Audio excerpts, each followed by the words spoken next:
예수님은 공생의 기간 동안에 제자들과 여러 지역을 순회하셨습니다. 예수님께서 빌립보 가이사랴 지방에 가셨을 때 문득 제자들에게 질문을 던지셨습니다. 첫 번째 질문은 사람들이 나를 누구라고 하느냐는 질문이었고, 두 번째 질문은 너희는 나를 누구라고 하느냐 하는 질문이었습니다. 베드로의 대답은 아주 잘 알려져 있고 예수님은 그의 대답을 칭찬해 주셨죠.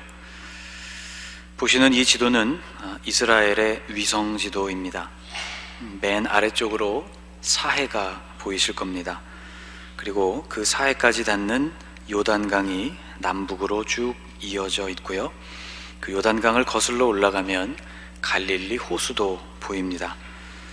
그보다 더 위로 올라가면 해발 2769m에 달하는 웅장한 산, 헐몬산 또는 헬몬산이 있습니다. 빌립보 가이사랴는 지금 반짝거리는 이곳, 바로 이 산의 남서쪽 자락에 위치해 있는 곳으로 갈릴리 호수에서부터는 북쪽으로 40km 정도가 떨어져 있는 곳입니다. 이곳은 헬몬산 남쪽 완만한 경사지에 위치해 있는 도시로 헬몬산에서 흘러내리는 풍부한 물 덕분에 팔레스타인 지역에서도 아주 아름답고 풍요로운 지역 가운데 하나입니다. 이곳은 구약시대에는 바알갓이라는 이름으로 불렸고 신약시대에 와서는 파니아스라는 이름으로 불렸던 도시이죠.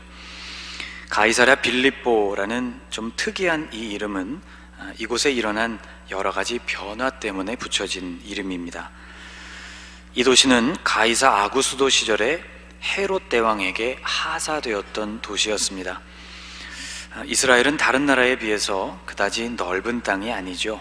대한민국 땅덩어리 크기의 4분의 1 정도에 해당되는 작은 나라입니다. 그런데 별로 크지 않은 이곳이 헤롯 대왕이 죽으면서부터 아주 복잡한 상황이 됐습니다. 헤롯 대왕이 죽자 당시의 황제였던 아구스도는 헤롯의 영토를 그의 3명의 아들에게 나누어 주게 되었죠. 다시 이스라엘 지도인데요, 분할된 지역을 나타내주는 지도입니다. 이렇게 나누어진 지역을 다스리는 왕이 우리가 성경에서 보는 것 같은 명칭으로 분봉왕에 해당하죠. 요단강을 기준으로 서남쪽에 있는 유대, 사마리아 그리고 이두메 지역의 통치는 아켈라오라는 아들에게 맡겨졌습니다. 가운데쯤이라고 말할 수 있는 서북쪽의 갈릴리와 동남쪽의 베레아는 헤롯 안디바라는 아들에게 주어졌죠. 그리고 동북쪽에 있는 지역들 골란, 바타네아, 드라고닛, 파네아스, 이두레와 같은 지역들은 헤롯 빌립 2세에게 맡겨졌습니다. 바로 이 지역, 갈색으로 표시된 헤롯 빌립 2세가 다스리는 지역 안에 가이사랴 빌립보가 속해 있습니다. 헤롯 빌립 2세는 아버지에게 하사된 이 도시를 새롭게 정비하면서 그곳을 황제의 명칭을 따라서 가이사랴라고 불렀습니다. 그런데 그 이름이 이스라엘 서쪽 해안에 있는 항구 도시와 같았기 때문에 이 두 도시를 구분하기 위해서 이 북쪽의 도시에는 자신의 이름인 빌립보라는 이름을 덧붙이게 된 것이죠. 이렇게 해서 가이사랴 빌립보라는 전혀 새로운 명칭이 탄생하게 됐습니다. 바로 이곳에서 주님은 사람들이 당신을 누구라고 부르는지, 또 제자들은 당신을 누구라고 생각하는지를 물으셨습니다. 사람들은 여러 가지로 예수님을 부르고 있었죠. 14절 말씀을 한번 같이 읽어보겠습니다. 이르되 더러는 세례 요한, 더러는 엘리야, 어떤 이는 예레미야나 선지자 중에 하나라 하나이다. 담대하게 하나님의 나라를 선포하는 것을 보니 죽은 세례 요한이 마치 살아난 것처럼 보이기도 했을 것입니다. 또 다양한 이적을 일으키시니 마치 구약시대의 엘리야가 온 것 같기도 했죠. 또 사람들의 아픔에 동참하면서 눈물을 흘리시기도 했으니 아마도 구약에 나오는 예레미야와 같은 선지자가 그들의 마음에 떠올랐던 것 같습니다. 예수님은 이어서 제자들의 생각을 물으셨는데 베드로가 아주 훌륭한 고백을 했습니다. 16절인데요. 같이 한번 읽어보겠습니다. 시몬 베드로가 대답하여 이르되 주는 그리스도시요 살아계신 하나님의 아들이시니이다. 주님은 그리스도 곧 메시아이시며 살아있는 하나님의 아들이라는 대답이었습니다. 주님은 그의 대답을 칭찬해 주셨죠. 그런데 여러분, 성경을 계속 읽어보면 주님은 그의 대답이 옳다고 말씀하신 데서 그치지 아니하시고 그의 새로운 말씀을 더하여 주셨습니다. 18절에 이렇게 되어 있습니다. 또 내가 네게 이르노니 너는 베드로라. 내가 이 반석 위에 내 교회를 세우리니 음부의 권세가 이기지 못하리라. 주님의 말씀하신 이 반석이라는 이름을 가지고 있는 사람 베드로를 넘어서 그의 입술을 통해서 이루어지고 있는 올바른 신앙 고백을 말합니다. 주님은 이 신앙 고백 위에다 당신의 교회를 세우시겠다고 했죠. 바른 신앙 고백 위에 주님이 세우시기 원하셨던 것은 다름 아닌 교회였습니다. 베드로가 신앙 고백을 온전히 하기는 했지만 그 그리스도께서 하실 일이 무엇인지에 대해서는 베드로 자신을 포함해서 제자들 모두가 오해하고 있었습니다. 그들은 메시아로 오신 주님께서 이스라엘을 해방시켜 주실 것을 늘 기대했죠. 그리스도께서 그 신앙 고백 위에 세워주실 것은 세상 사람들의 소원을 따른 새로운 왕국이 아니고 음부의 권세가 이기지 못하는 교회였다는 것이 참 중요합니다. 이 교회란 단순히 우리처럼 주님의 이름으로 함께 모여있는 공동체만을 의미하는 것이 아닙니다. 우리가 함께 모여서 예배하는 이 건물을 지칭하는 것은 더더욱 아니죠. 교회라는 말은 헬라어 성경에서 에클레시아라고 표현되어 있습니다. 이 말은 두 단어가 합쳐져서 만들어졌죠. 에크라는 전치사와 칼레오라는 동사가 합쳐졌습니다. 에크는 밖으로라는 뜻을 갖고 있고 칼레오는 누구누구를 부르다 그런 뜻을 가지고 있습니다. 그러니까 이 두 개의 단어가 합쳐져서 직역하게 되면 교회란 밖으로 부름을 받은 존재라는 것을 뜻하는 말인 셈이죠. 그 안에 그대로 놔두시지를 않고 따로 바깥으로 불러내셨다는 의미가 되는 것입니다. 여러분, 이게 무슨 뜻일까요? 그렇다면 바깥으로 부름을 받기 전에 이 말씀을 듣는 제자들과 또 이 말씀을 듣고 있는 우리가 있던 곳은 도대체 어디란 말일까? 주님께서 제자들에게 당신이 누구라고 생각하느냐고 질문을 던지신 곳이 가이사랴 빌립보라고 했습니다. 보시는 이 사진은 가이사랴 빌립보에서 물이 흘러나오고 있는 것을 촬영한 사진입니다. 설교 초반에도 제가 설명드린 것처럼 이곳에는 헤르몬산에서부터 물이 아주 풍부하게 흘러내립니다. 왼쪽 위쪽을 보시면 이 돌로 쌓아놓은 곳 사이로 계속해서 물이 지금 쏟아져 내리고 있는 모습을 볼 수 있죠. 이스라엘에서 가장 축복받은 땅은 물이 나오는 땅입니다. 이스라엘에는 10월부터 비가 내리기 시작하는데요, 계절상으로는 분명히 겨울에 해당되는데 신기하게도 이 겨울에 들판은 푸르러지고 온갖 꽃들로 가득하게 됩니다. 이스라엘 사람들은요, 지금도 우산을 잘 쓰지 않습니다. 웬만한 비는 옷을 입은 채로 그냥 맞는 것을 즐기죠. 물이 귀한 땅이기 때문에 하늘에서 내리는 비가 그 자체로 하나님의 축복이라고 생각하기 때문입니다. 빌립보는 물이 풍성하게 나는 곳입니다. 지금도 빌립보가 위치하고 있는 단 지역 일대에는 엄청난 수량의 물이 땅에서부터 솟아나서 아래로 흘러가는 곳이죠.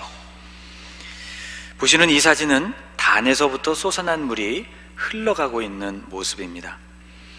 아마 여러분에게는 이것이 별로 감동적으로 다가오지 않으실 겁니다. 우리나라에서는 흔히 보는 광경이죠.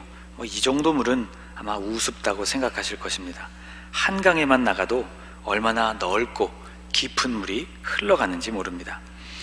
그런데 사방이 메마른 광야로 뒤덮여 있는 이스라엘 땅에서 이런 곳을 방문하게 되면 내가 지금 이스라엘 땅에 서 있는 곳이 맞나 싶을 정도로 상당히 비현실적으로 느껴집니다. 물이 이렇게 풍부했으니 다른 곳과는 달리 땅을 일구는 농사가 아주 잘 되었고 양떼를 먹이는 일 역시 아주 수월했습니다. 그래서 가이사랴 빌립보는 기름짐과 부요함의 대명사가 되었죠. 그러므로 이곳에 산다는 것은 풍요롭게 산다는 말과도 같았습니다. 우리나라로 친다면 글쎄요, 강남에 산다, 그런 말 정도가 될까요? 주님은 그 풍요로움의 한복판에서 지금 제자들에게 묻고 계신 것입니다. 사람들은 메시아의 이미지를 떠올릴 때 궁핍한 백성들에게 풍요함을 선물해 주는 존재라고 생각하곤 했습니다. 오병이어 사건 이후에 사람들은 예수님께 열광했죠. 이제 대중들을 먹여 살릴 수 있는 진정한 메시아가 나타났다고 생각했습니다. 예수님은 그 자리를 떠나려고 하지 않는 사람들, 그들을 억지로 돌려보내셔야만 했습니다. 또 흥분해 있는 제자들도 배에 다 태우셔서는 호수 건너편으로 보내셔야만 했죠. 그리고 당신은 산에 오르셔서 기도하셨다고 되어 있습니다. 당신의 자리가 어디인지, 또 당신이 이루셔야 할 사명이 무엇인지에 관해서 그 밤에 다시 집중하시기 위했을 것이라고 생각이 됩니다. 가이사랴 빌립보가 이렇게 풍요한 땅이었기 때문에 그곳은 또 신들로 가득한 땅이었습니다. 가이사랴 빌립보의 초록빛 대지가 그들의 부요함의 원천이었기 때문에 그들은 대지를 이처럼 푸르게 만들어주는 신, 판이라는 신을 섬겼습니다. 헤롯 빌립 2세가 가이사랴 빌립보라고 이곳의 이름을 바꾸기 직전에 이곳의 이름은 파니아스였습니다. 그리스의 아테네가 여신 아테나의 이름에서 온 것과 같이 파니아스 역시 바로 그들이 섬기던 신 판신의 이름에서 나온 지명이었죠. 판은 대지를 풍요롭게 해주는 신이라고 생각했기 때문에 농사를 짓는 농부들은 물론 그 초원의 풀을 먹여야 하는 목동들이 아주 적극적으로 섬기던 신이었습니다. 여기서는 그 이외에도 삶에 필요한 많은 존재들을 신으로 섬겼습니다.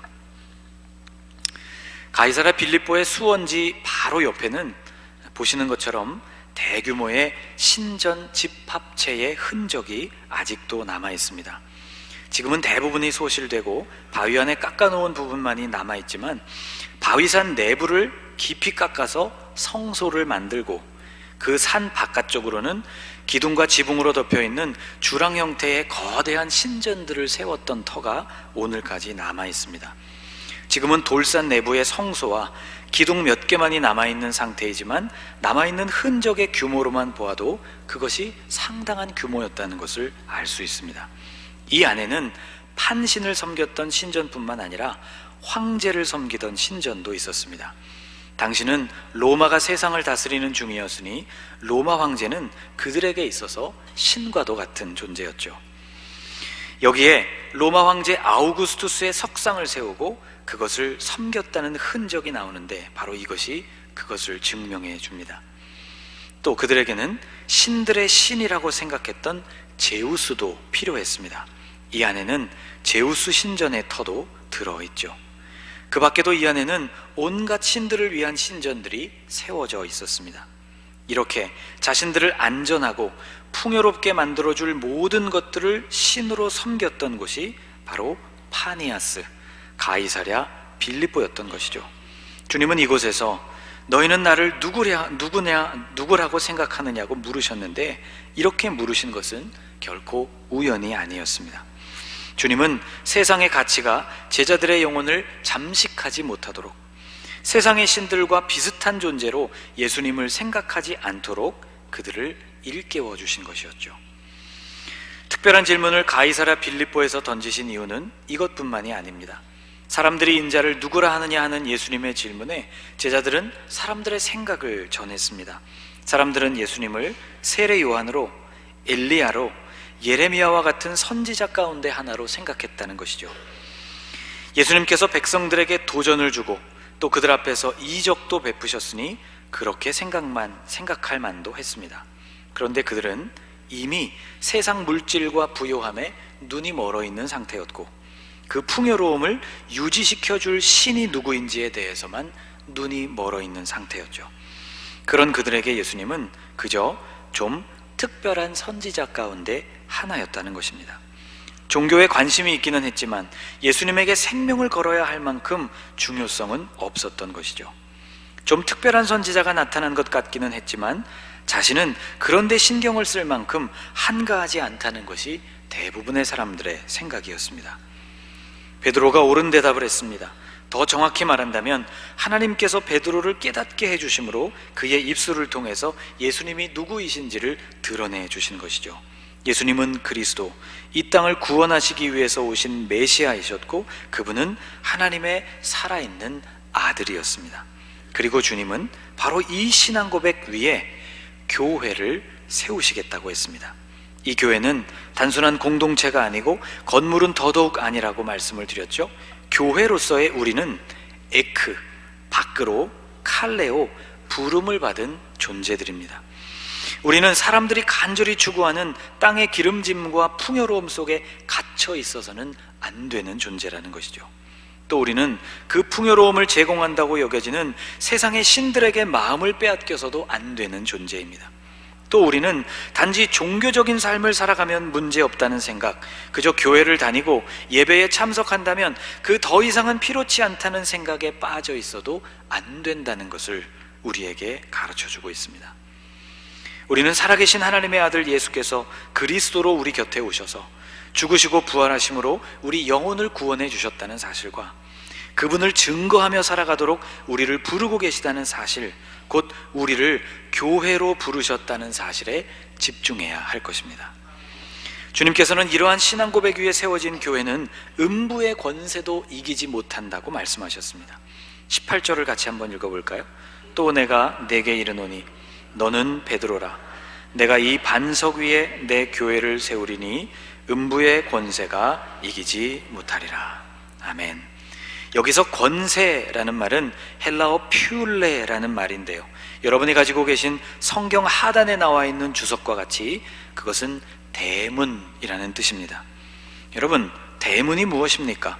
무엇이든지 들어가기도 하고 무엇이든지 나오기도 하는 곳이죠. 음부의 권세, 곧 지옥의 대문이란 세상 모든 사람들의 마음을 블랙홀처럼 빨아들이는 지점, 그리고 온갖 욕망과 유혹이 쏟아져 나오는 화이트홀과도 같은 지점이라고 말할 수 있을 것입니다. 그러나 예수께서 누구이신지를 알고 그분께 부름받은 목적을 분명히 아는 사람은 이런 강력한 소용돌이가 일어나는 곳 에크, 그 바깥으로, 칼레오, 이끌림을 받은 에클레시아, 교회로서 살아가게 된다는 것입니다. 여러분, 세상은 우리를 그 세상 속으로 열심히 끌어들이고 있지만 주님은 우리를 그 세상 바깥으로 부르고 계십니다. 밖으로 우리를 부르신다는 말은 세상과 완전히 격리된 채로 살아가라는 말이 아닙니다. 세상 안에서 살고 있지만 그 세상과 뒤섞인 채 형체를 알아볼 수 없는 모습으로서가 아니라 분명한 차이를 가진 하나님의 자녀로서 살아가라는 의미인 것이죠. 우리가 이렇게 부름을 받은 교회라는 사실을 알게 되면 우리는 우리 자신의 소원과 원함을 따라가지 않게 되고 주님의 뜻을 이루며 또 주님의 그 뜻대로 살아가고 싶은 거룩한 소원을 우리 마음 가운데 품게 됩니다. 사랑하는 여러분, 오늘 저와 여러분이 우리 한 사람 한 사람이 밖으로 부름을 받은 교회라는 것을 기억하실 수 있기 바랍니다. 그 부름에 어울리는 모습으로 오늘 우리의 삶을 살아가실 수 있기를, 주님의 그 온전하신 형상을 우리 가운데 이루어가는 매일매일이 되시기를 주님의 이름으로 축복합니다. 기도하겠습니다.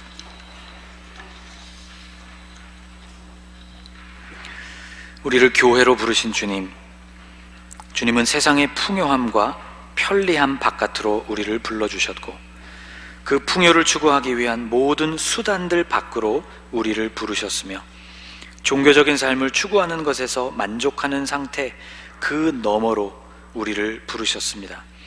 우리가 주님의 부르심에 온전히 응답한 교회로서 살아가게 하옵소서. 세상 모든 사람들의 마음을 빨아들이는 음부의 권세, 온갖 욕망과 유혹이 쏟아져 나오는 지옥의 대문이 결코 우리의 삶을 침범하지 않도록 우리의 입술과 삶에서 매일 예수님이 고백되고 증거되게 하옵소서. 주님을 그리스도로, 죽으시고 부활하신 주님으로, 다시 오실 하나님의 아들로 고백하며 살게 하옵소서. 예수님의 이름으로 기도하옵나이다. 아멘.